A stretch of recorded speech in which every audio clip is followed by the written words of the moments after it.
तो आइए अब हम बात कर लेते हैं अपने फोरियर ट्रांसफॉर्म के कुछ क्वेश्चंस के बारे में। तो हमने यहाँ पे जो सबसे पहला क्वेश्चन लिया है वो एक बेसिक क्वेश्चन है, x of t is equal to exponential minus a t into u t, और हमें इसकी फोरियर ट्रांसफॉर्म निकालनी है। CTFT का मतलब क्या होता है? CTFT का मतलब होता है कॉन्टिन्यूस टाइम फोरियर ट्रांसफॉर्म। तो आइए अब हम इस सिग्नल की फोरियर ट्रांसफॉर्म कैलकुलेट करते हैं। तो सॉल्यूशन देखिएगा इसका।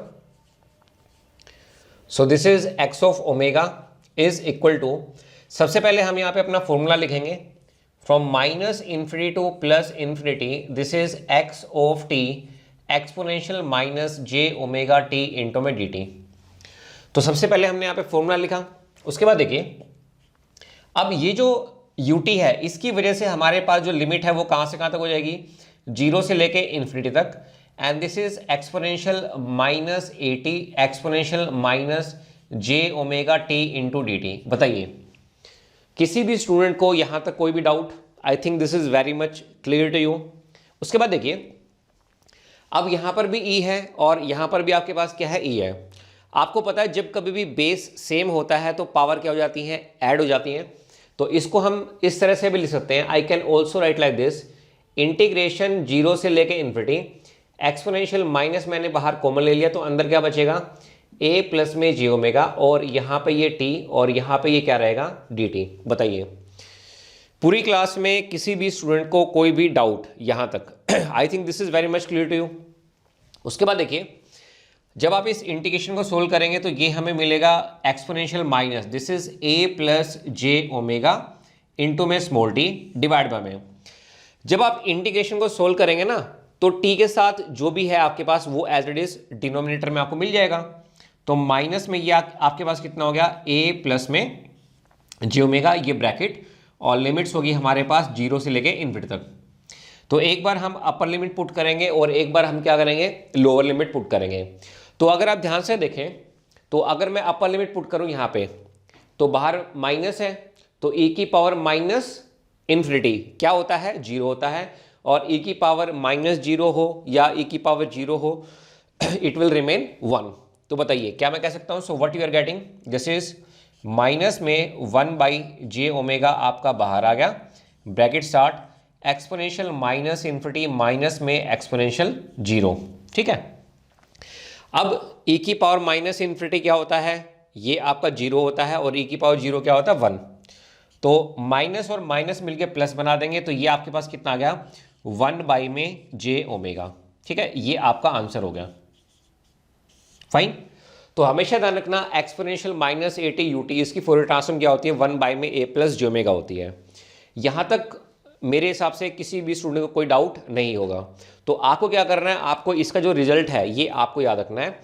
तो हमेशा ध्यान रखिएगा exponential minus a t into u T, इस सिग्नल की फोरियर ट्रांसफॉर्म होती है 1 बाई में a प्लस जे ओमेगा। ठीक है, अब हम यहाँ पे अपनी नेक्स्ट प्रॉब्लम लेते हैं। So let me take the next problem, question number 2। Question number 2 को डिस्कस करते हैं, और सेकंड जो सिग्नल है हमारे पास वो है x of t is equal to exponential a t into u of minus t. तो अब हम क्या करेंगे, अब हम इस सिग्नल की फोरियर ट्रांसफॉर्म कैलकुलेट करेंगे। तो सॉल्यूशन देखिए, solution x of omega is equal to, सबसे पहले मैं यहाँ पे फॉर्मूला लिख देता हूँ, इंटीग्रेशन माइनस इन्फिनिटी से plus infinity, this is x of t exponential minus j omega t into d t. बताइए यहाँ तक किसी भी स्टूडेंट को कोई डाउट? अब अगर आप क्वेश्चन को ध्यान से देखेंगे तो क्वेश्चन में यहाँ पे क्या है, u ऑफ माइनस टी है। तो भाई आपको पता है u ऑफ माइनस टी का मतलब क्या है, लिमिट कहाँ से कहाँ तक हो जाएंगी, माइनस इन्फिनिटी से 0, और अब मैं इसको यहाँ पे पुट कर देता हूँ e की पावर ए टी, e की power minus j omega t into d t. बताओ यहाँ तक कोई डाउट किसी को? आपको पता है जब कभी भी बेस सेम होते हैं, जब कभी भी बेस सेम होते हैं तो पावर ऐड हो जाती है। तो ये आपके पास क्या हो जाएगा, this is exponential a minus j omega into में ये आपके पास कितना आ गया, t, और मैं इंटीग्रेशन को भी सोल्व कर देता हूँ तो डिवाइड बाय में कितना होगा, a माइनस जे ओमेगा, और लिमिट्स आपके पास कहाँ से कहाँ तक है, माइनस इन्फिनिटी से लेकर 0 तक है।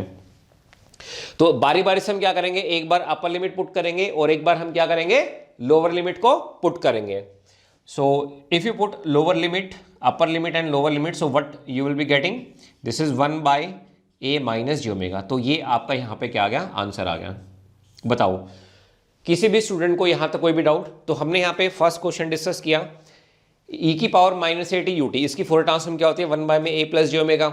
फिर मैंने क्वेश्चन नंबर 2 कराया e की power a t u of minus t, इसकी फोरियर ट्रांसफॉर्म कितनी आ गई? 1 by a minus j omega. तो लिख देता हूँ यहाँ पे e की power plus a t into u of minus T.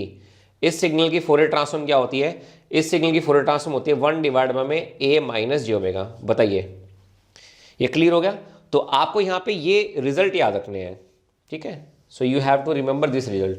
जो मैं बॉक्स में बना रहा हूँ यहाँ पे, ये जो मैंने बॉक्स में बनाया है और ये जो मैंने यहाँ पे बॉक्स में बनाया है, इसको क्या करना है आपको यहाँ पे याद रखना है। इतना क्लियर हो गया? उसके बाद क्वेश्चन नंबर 3 को भी डिस्कस कर लेते हैं। हमें एक सिग्नल गिवन है x of t is equal to में डेल्टा ऑफ t। क्या गिवन है? x of t is equal to में डेल्टा ऑफ t।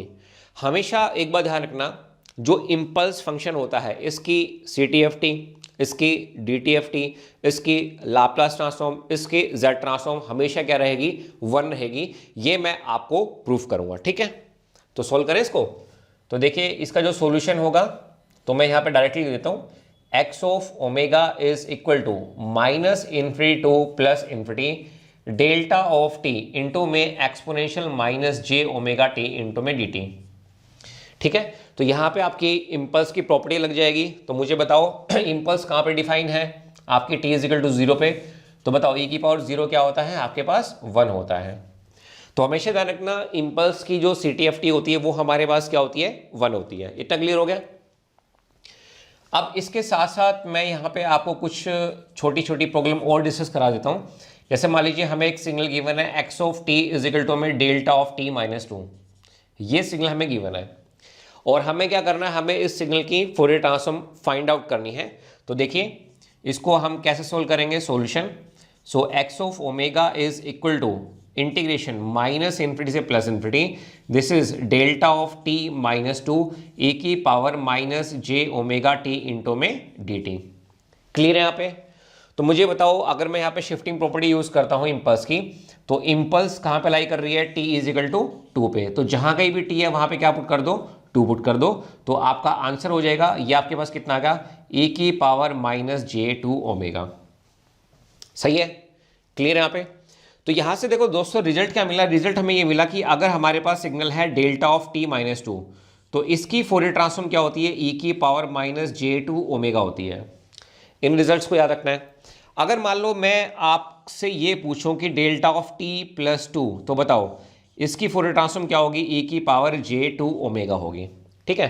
तो ये टाइम शिफ्टिंग प्रॉपर्टी है, याद रखिएगा। अगर इधर माइनस है तो आपके पास यहाँ पे माइनस आएगा, और अगर आपके पास यहाँ पे प्लस है तो यहाँ पे आपके पास क्या आएगा? प्लस आएगा। तो यहाँ पे मैंने आपको कितने क्वेश्चन करा दिए? 5 क्वेश्चन, ठीक है। तो ये क्वेश्चन नंबर 4 था और ये आपके पास कौन सा हो गया? क्वेश्चन नंबर 5 आपके पास हो गया।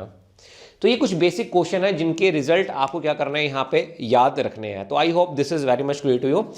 तो मेरी कोशिश ये है कि फोरियर ट्रांसफॉर्म में मैं आपको एक प्लेलिस्ट प्रोवाइड कराऊं और जितने भी क्वेश्चंस हैं सभी क्वेश्चन के सॉल्यूशन मैं आपको यहाँ पे प्रोवाइड कराऊं।